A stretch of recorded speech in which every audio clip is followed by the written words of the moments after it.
দিয়ে ইলিশ মাছ রান্না করব, তাই কড়াইয়ের ভিতরে একটু তেল দিয়ে দিলাম, সরিষার তেলটা একটু বেশি গরম করতে হয়। এখন এর ভিতরে পেঁয়াজ রসুন বাটা, সরিষা বাটা, কাঁচামরিচের ফালি, হলুদের গুঁড়া, মরিচের গুঁড়া, লবণ দিয়ে দিলাম।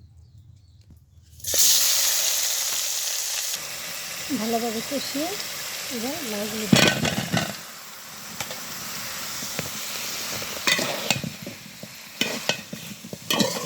ভালোভাবে নেড়ে চেড়ে এবার ঢাকনা দিয়ে ঢেকে দেব। ঢাকনা উঠিয়ে নিলাম, নেড়ে চেড়ে লাউ কষিয়ে নিলাম। এবার গরম পানি দিয়ে দেব।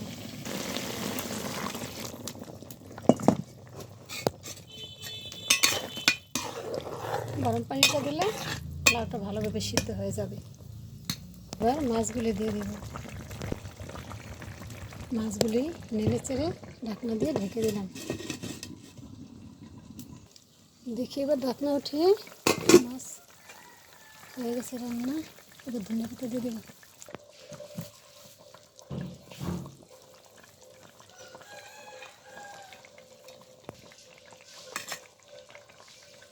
ধনিয়া পাতা দিয়ে একটু